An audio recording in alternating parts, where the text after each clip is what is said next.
On Being Unknowing, The Enlightenment of Limits, written by David Christopher Lane, narrated by Jason Zenobia.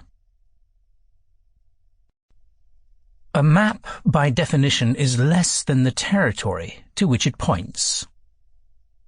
If such a topographical depiction were exactly the same in detail, size, and description to the area it wished to cover, then it would be superfluous and redundant.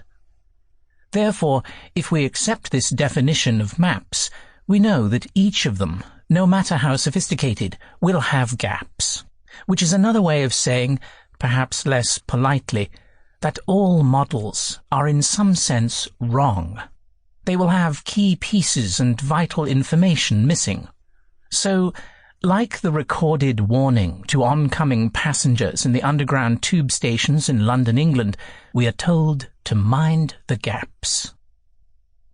In my critical thinking and philosophy classes, on the first day, we make the argument that all academic subjects, from mathematics to sociology, are, to some measure, incomplete, including the professors lecturing on them, because each have their own limitations. In mathematics, for instance, Kurt Friedrich Gödel, at the young age of 25, published 2 incompleteness theorems that demonstrated the limits of provability in formal axiomatic theories, and that a formal system cannot prove that the system itself is consistent. This sentence is false. If A is true, then this statement is false, is true. Therefore, A must be false. Either way, A is both true and false, which is a paradox. He appended Bertrand Russell's and Alfred North Whitehead's magisterial 3-volume attempt in Principia Mathematica 1910, 1912, 1913 to describe a set of axioms and inference rules in symbolic logic from which all mathematical truths could in principle be proven. Yes, even math has gaps. In 1927, Werner Karl Heisenberg introduced the uncertainty principle in quantum mechanics, which showed there was a fundamental limit in physics in knowing precisely the position and momentum of any elementary particle. This caused Albert Einstein endless headaches, no doubt, since, as he informed his good friend Max Born, Heisenberg's mentor and collaborator and grandfather to Olivia Newton-John, the famous pop singer of the 1970s and 1980s, whose signature song was coincidentally entitled Let's Get Physical, that he didn't believe that the ultimate laws of nature were due to probability. Yet, as repeated experiments have shown over the past century, we cannot yet bypass the uncertainty restriction, since chance is indeed at the heart of quantum theory. In the 1850s, Charles Darwin and Alfred Russel Wallace provided us with a tremendous insight into how biological forms evolve and adapt over time due to natural selection. One of the great consequences of their pioneering work was the realization that much of what drives human beings and other animals is the result of previous trials and errors of our ancestors trying to do their best to survive long enough to pass on their genetic codes. Because of this winnowing process, which, lest we forget, is predicated on being able to navigate and acclimatize to ever-changing eco-niches, only certain DNA strands were able to make it through evolution's unpredictable maze. We are the living historical result, and as such have been shaped and molded by a series of untold journeys. Hence, we are limited creatures not only by circumstance, where and when we are born, but by the very nature of our hardware. Given this diversity, some have differing cognitive abilities, some have varying physical impairments, and the list goes on. In some, we are limited creatures by the very nature of our biology. Perhaps a good way to see this clearly is to imagine that we are squirrels who have the newfound ability to talk about our condition, but with the necessary caveat that we must do so within the limitations of our cranial capacities and our central nervous system. Would anything we thought or said tell us about the universe as it really is? Or would all our speech be more reflective of how bounded we are by our circumscribed anatomies? In psychology, we're informed that humans on average have the ability to only hold 4 to 7 things in their mind at one time. Given this parameter, is it not the height of hubris to believe, even for a nanosecond, that our mind models of the cosmos and all that it contains are transparently accurate? To the contrary, perhaps the greatest error we make as humans, what some have termed as the original sin of humankind, is to confuse our neurology with ontology. Our brain states tell us much, but in comparison to the totality of the multiverse that surrounds and inhabits us, it is but a quantum drop in an almost infinite sea of possibilities. Socrates. The truth is, O men of Athens, that God only is wise, and in this oracle he means to say that the wisdom of men is little or nothing. He is not speaking of Socrates. He is only using my name as an illustration, as if he said, "He, O men, is the wisest who, like Socrates, knows that his wisdom is in truth worth nothing." Nicholas of Cusa, in his deeply insightful book De Docta Ignorantia, written in the 15th century CE and beautifully translated from the Latin into English in 1981 by Jasper Hopkins under the title On Learned Ignorance, explains that anything which is finite cannot in itself grasp that which is infinite. Using the analogy of comparing a polygon to a circle, Nicholas of Cusa argues that no matter how much we augment the polygon, it will not, by definition cannot, become the totality of the circle unless it changes and becomes it. Nicholas of Cusa. Perhaps for this reason Pythagoras deemed all things to be constituted and understood through the power of numbers. Both the precise combinations in corporeal things and the congruent relating of known to unknown surpass human reason to such an extent that Socrates seemed to himself to know nothing except that he did not know. And the very wise Solomon maintained that all things are difficult and inexplainable in words. As Nicholas of Cusa brilliantly explains, therefore every inquiry proceeds by means of a comparative relation, whether an easy or a difficult one. Hence, the infinite qua infinite is unknown, for it escapes all comparative relation. We are nevertheless virtual simulators, since it is the one great advantage we have over other species, even if our modeling projections will always be limited in their import. As I have argued in a number of essays on Integral World and elsewhere, insourcing varying trajectories in our own Sherlock Holmes-like mind palaces before outsourcing them in a treacherous world where eat or be eaten is endemic, has tremendous evolutionary benefits, not the least of which is having more options in a world of feeding, fleeting, fighting, and fucking. Yet this same asset also contains within it a dangerous downside where we far too often confuse our imaginations with how things really are. We need look no further than to the plethora of religions that abound to see that one person's key to heaven is another person's ticket to hell. The problem is that it is difficult to acknowledge our limitations and be open at each and every turn for necessary corrections to our predisposed world outlooks.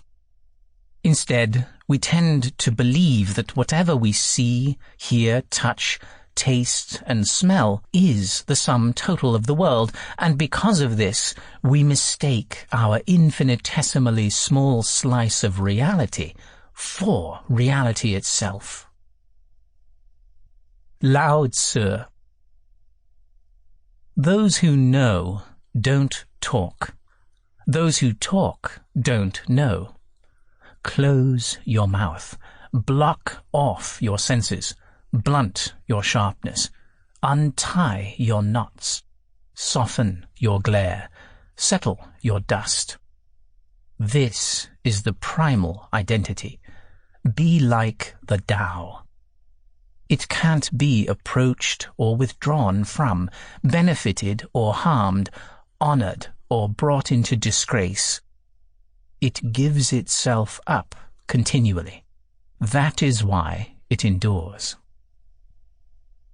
The electromagnetic spectrum, which includes a wide array of possibilities, ranging from cosmic rays to gamma rays to ultraviolet rays to infrared microwaves to radar to radio waves to broadband waves, almost entirely escapes our direct perception. It is roughly estimated that we access less than 0.0035% of the total electromagnetic spectrum. We are mostly blind creatures, acting as if we are fully sighted. Take, for instance, the total number of books that have been written in modern history, whether in Gujarati, English, Mandarin Chinese, Spanish, German, French or Hindi, and Google estimates it to be roughly around 130 million. If this is even relatively accurate, it means that no matter how much we read, over 99.9% of all the written texts around the globe would remain unread. Even if we are avid bibliophiles, we cannot even begin to scratch the surface when it comes to the human library. Although we possess the most complex physical virtual reality headset known to exist, our 3 pounds of glorious tissue known as our brain, it remains but a jerry-rigged filtering data mechanism that conceals much more than it reveals about what surrounds and inhabits us moment to moment.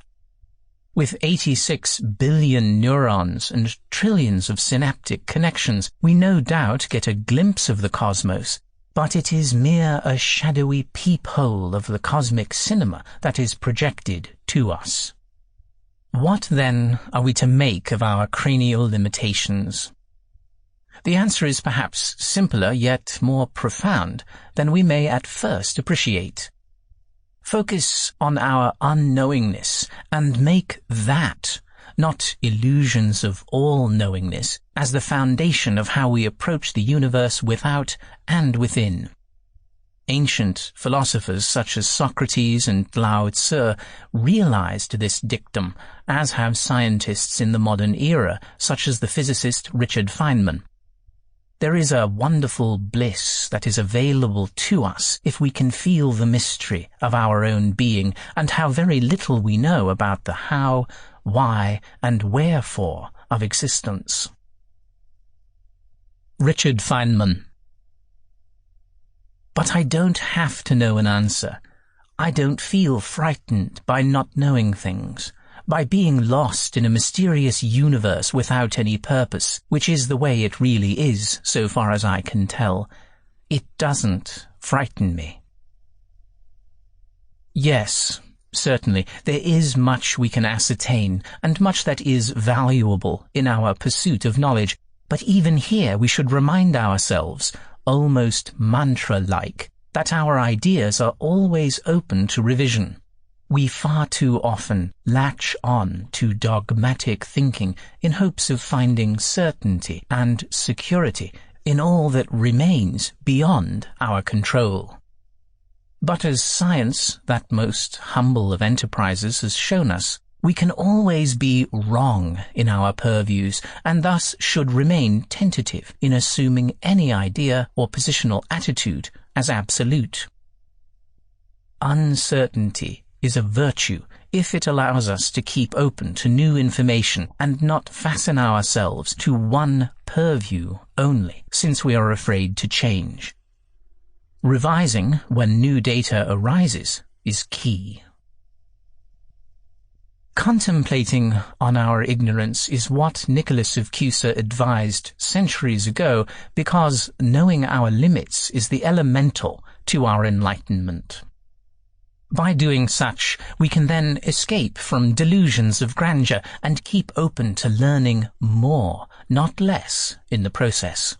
We are an unknowing creature at every stage of our lives, even if we can articulate our ignorance better as we age.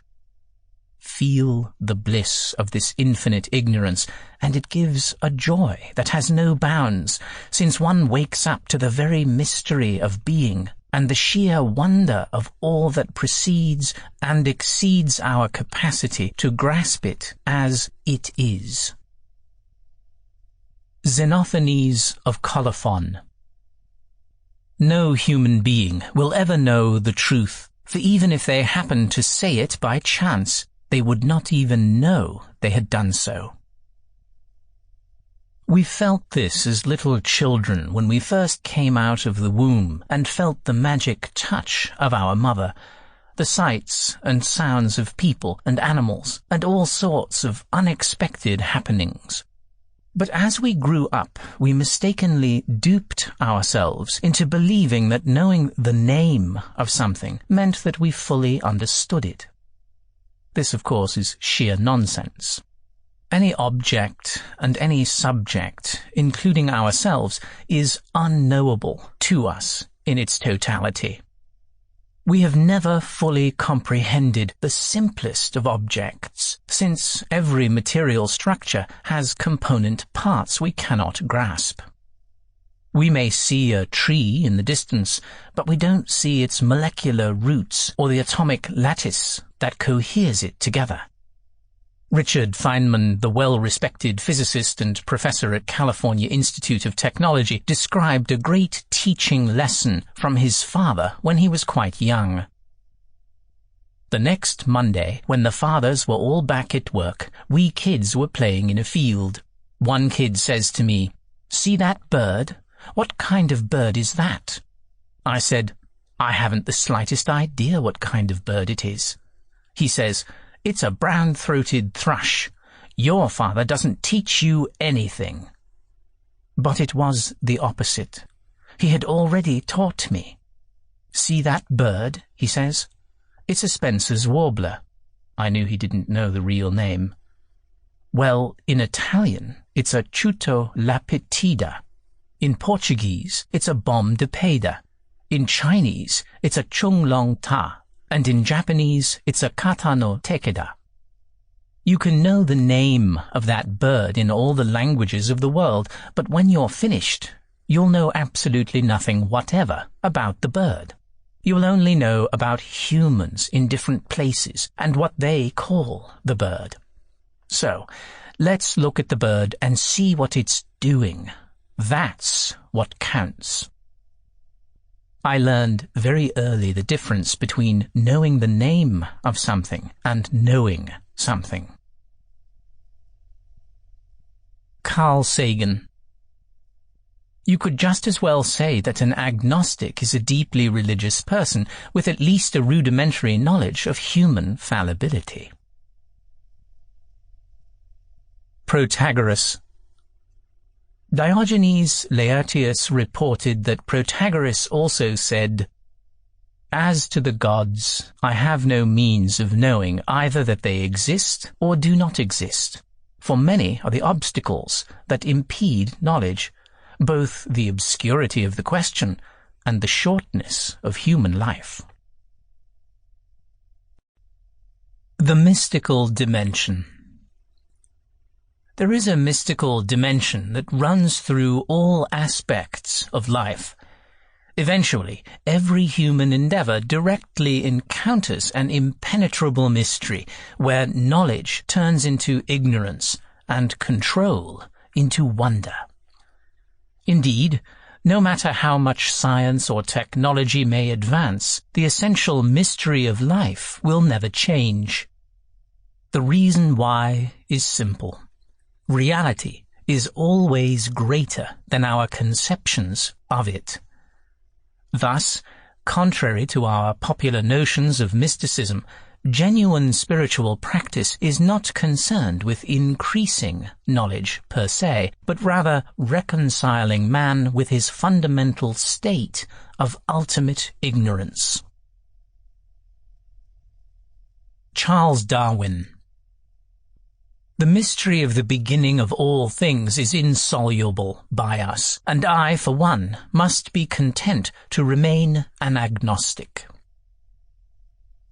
We are born into a mystery, we live in a mystery, and we die in a mystery. Although we may learn about things, achieving various levels of technical proficiency, we apparently can never know what a single thing is. For instance, what ultimately is matter? What is a thought? What is a self? The essence of everything eludes us because our perceptions are always limited. As the late Baba Fakir Chand, the great sage of Hoshiarpur, once told me personally, nature is unfathomable. No one has ever been able to know it completely. No one has known it. A small germ in a body cannot know the whole body. Similarly, a human being is like a small germ in a vast creation. How can he claim to have known the entire creation? Those who say that they have known are wrong. No one can describe or even know the entire creation. It is indescribable. Often, in the philosophy classes I have taught in undergraduate and graduate school, I would bring up this point of unknowingness. Pointing to a crumpled piece of writing paper, I would ask the class, "What is this?" Almost in unison, the students would respond, "A piece of paper." Taking this as my cue to lead into a deeper philosophical investigation of materialism, I probed further. Yes, but what is that? Catching my drift, one student invariably answered, "Oh, it is actually a transformed sheet of wood." Not wanting them to stop there, I asked, "And wood is made of what?" "It's comprised of molecules," the more scientifically oriented students would shout. Connecting to the now forgotten inner space ride at Disneyland, which takes one through an imaginary voyage inside a snowflake molecule, I queried, "But what is a molecule made of?" By this time we had gotten down to the subatomic level, and our words began to betray our modicum of knowledge: electrons, protons, quarks, lucky charms, superstring. The final question I asked was quite simple, but given the line of investigation it led to some severe complications. What is matter? Well, it should be obvious to the reader, as it was to my class and to myself, that there's only one truly appropriate response. I don't know. Now, this is exactly the response not only of most mystics, but most quantum physicists as well. As Sir Arthur Eddington, the distinguished astronomer, put it, something unknown is doing we don't know what. To be sure, mystics have said that the world, or matter, is nothing but consciousness. But what is consciousness? Not even a sage as enlightened as Ramana Maharshi of South India could answer that question. To such queries, Ramana would often sit in silence. Ultimately, matter leads to consciousness and consciousness to God or nature with a capital N, and both to mystery. However, no matter how you define it, slice it, categorize it, blend it, intuit it, the fact remains that reality is a mystery, and nobody, apparently, not me, not you, not Einstein, knows what that reality is. We are sitting right in the middle of the mystical dimension. Yet, instead of this unknowable realm being the basis for sorrow, it is in truth the foundation for man's freedom and liberation. Because by consciously surrendering to the transformative process of such native ignorance, our lives become enlivened and informed by existence. A crude, yet perhaps accurate example of this new kind of mysticism, where science directs religion and not vice versa, can be seen in the analogy of the ocean and the bubble. The ocean, in this metaphorical case, represents the total reality of all that exists, call it God or nature or whatever, whereas the bubble, our self, or anything which is less than the totality of what arises, exemplifies a seemingly bound existence. Now, as the bubble, it has two primary options. One, surrender to the ocean, which is the creator, sustainer, and destroyer of its separate life, or two, recoil and live in the illusory belief that, as a bubble, it has a distinct, autonomous existence. Franklin Jones. Not Jesus, not Moses, not Mohammed, not Gautama Buddha, not Krishna, not Tukaram, not Baba Free John. No one has ever known what a single thing is. Not the most minute, ridiculous particle of anything. No one has ever known it, and no one ever will know it, because we are not knowing. We do not know what anything is. The summarization of our existence is mystery, absolute, unqualified confrontation with what we cannot know. And, no matter how sophisticated we become by experience, this will always be true of us. While both postures are not mutually exclusive, the unassailable fact remains that the former option is our necessary end game, whereas the latter position is to some measure our Darwinian necessity. It can be argued that self-realization is when the bubble intuits its subservience to the ocean, and that it has no real life except in relationship with the larger environment. However, there is one very important catch here. The bubble, self, must be prepared to burst in the sea, nature, from which it manifested. The ultimate physics which brought us into the universe are the same physics which will draw us out of it.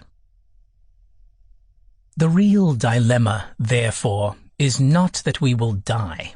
That is inevitable, even if we can extend our specific lifetimes, but how we will choose to live in such an existential context. In what ways will we confront the mystery? In what ways will we seek to avoid it?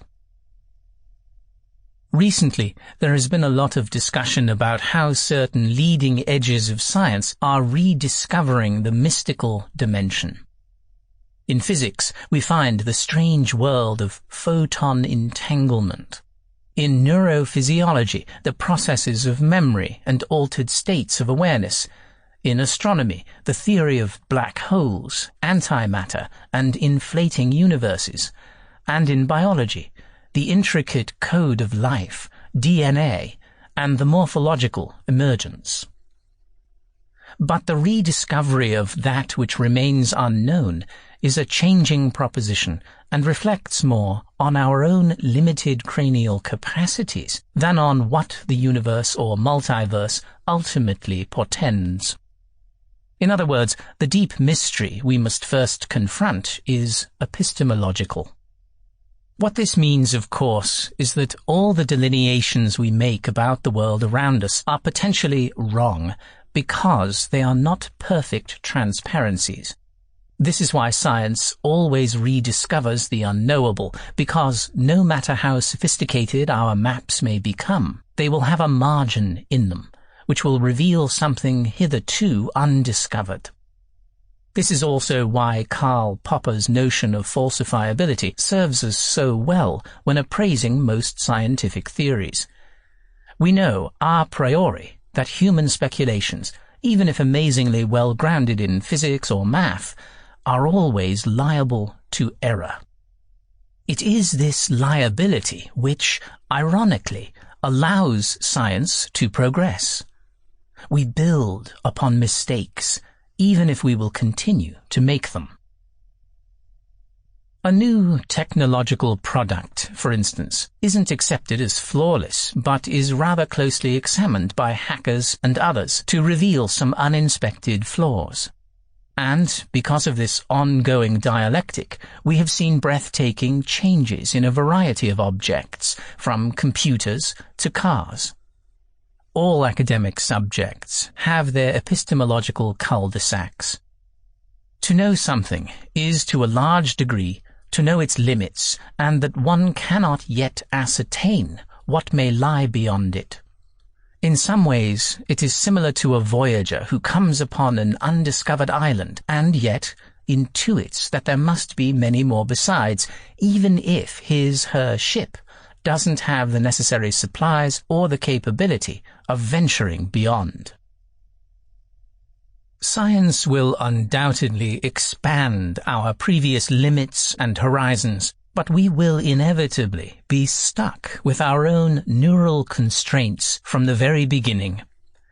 And herein lays the great human dilemma. The limits of our skull are the limits of our understanding. Yes, we may augment our brains with artificial devices in the future, but even here we will only confront a new limit in time. If we don't know what a single thing ultimately is, even if we can know various things about a material item, we are circumscribed in our knowledge about comprehending all of its various dimensions and interconnections. Do we even know where we are ultimately?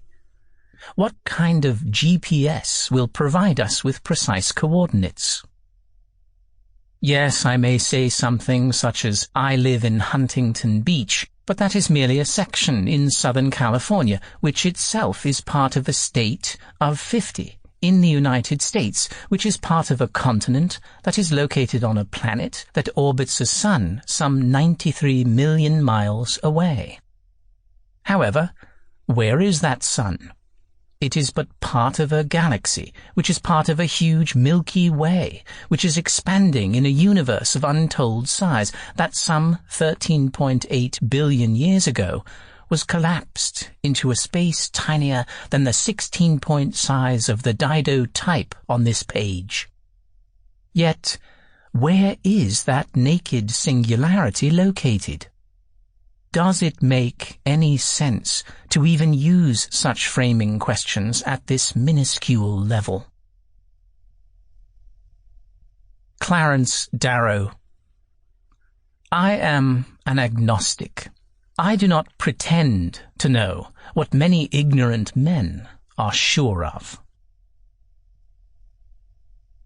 And if some theoretical physicists are correct, then this universe of ours isn't singular at all, but part of innumerable, fantastic universes of unimaginable dimensions. Where we are has a simple answer. We don't know. What this means is that even if we forego religion and spirituality and opt for a purely materialistic understanding of what surrounds us, we are still touching, moment to moment, a mystery that transcends our ability to grasp it, which brings us to that most revealing of queries. Who or what is living us right now? Who or what is beating our hearts? Who or what is firing our neurons? Several immediate answers come to mind, of course, ranging from Jesus to biochemistry. But when we closely inspect how our bodies operate, we soon realize that our I has very little to do with the day-to-day functions of our life. We don't consciously grow the hair on our hands or digest our food. We witness something that supersedes us, even as it literally lives us. Whatever that is, of course, is unknowable in its entirety. Thus, we don't know what a single thing is.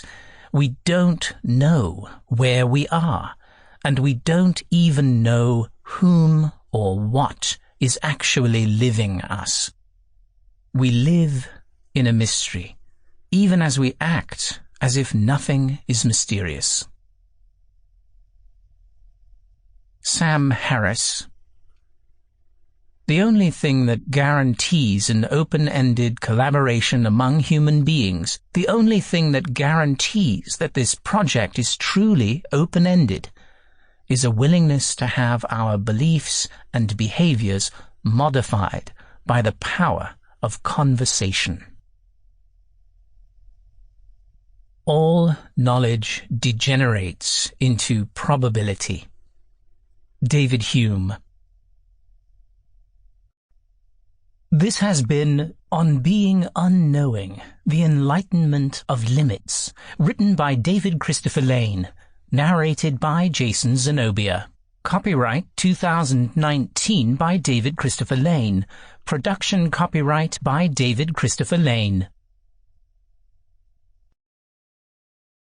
Audible hopes you have enjoyed this program.